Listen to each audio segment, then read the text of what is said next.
little over a week ago, on the 28th of February, in a joint attack by Israel and the United States, Iran's former supreme leader, Ayatollah Ali Khamenei, man who had ruled Iran for close to 4 decades and essentially shaped Iran's defiance, was assassinated, thereby triggering a war long feared and which threatens to plunge the entire West Asian region into chaos, as it already has, and with wide-ranging ramifications. This next report explores this further before we go and discuss this further with a special guest joining us on the broadcast.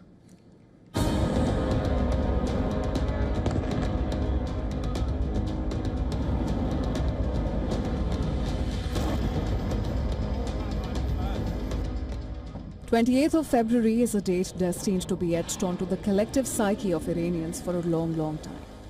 On this day, a new chapter began to take form in the Islamic Republic of Iran's turbulent history. With the assassination of former Ayatollah Ali Khamenei, once a wartime president, in joint Israeli and US airstrikes, the man who truly shaped the military and paramilitary apparatus that forms both Iran's defense against its enemies and provides it with influence well beyond its borders, was assassinated, sparking a war now widely being viewed as US President Donald Trump's war of choice. According to the US Central Command, over the past week, US forces have struck more than 3,000 targets in Iran as part of Operation Epic Fury, destroying Iranian military, administrative and security infrastructure.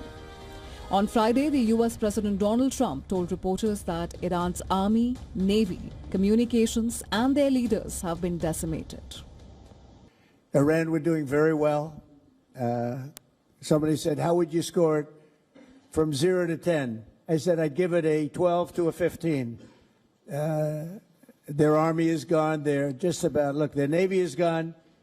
Their communications are gone. Their leaders are gone. The Israeli war machine, despite a US brokered ceasefire deal with the Iran-backed militant group Hezbollah in November 2024, has intensified its airstrikes on Lebanon, repeatedly striking and ordering the evacuation of Beirut's densely populated southern suburbs.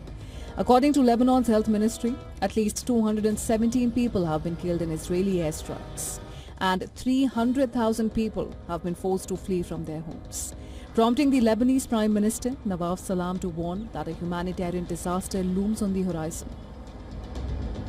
Iran has retaliated against the US-Israeli attacks by launching drones and missiles at countries hosting US bases, including Qatar, Bahrain, Jordan, the United Arab Emirates, Kuwait and US-allied Oman and Saudi Arabia.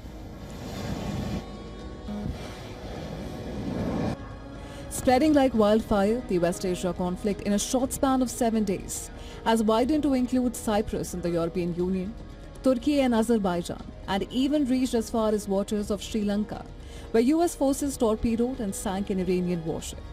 On Friday, spurring fresh talks with Tehran, the US president said on social media that he would only choose a great and acceptable leader after Iran's unconditional surrender.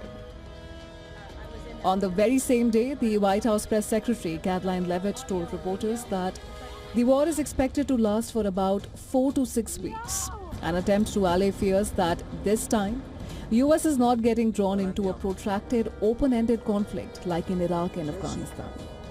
The very next day, as the war entered its second week, Iranian President Masoud Pezeshkian struck a defiant tone and declared that his country would never surrender to Israel and the United States.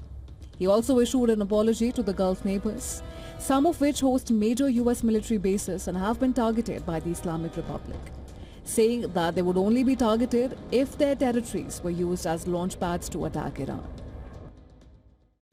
I must apologize on my own behalf and on behalf of Iran to the neighboring countries that were attacked by Iran.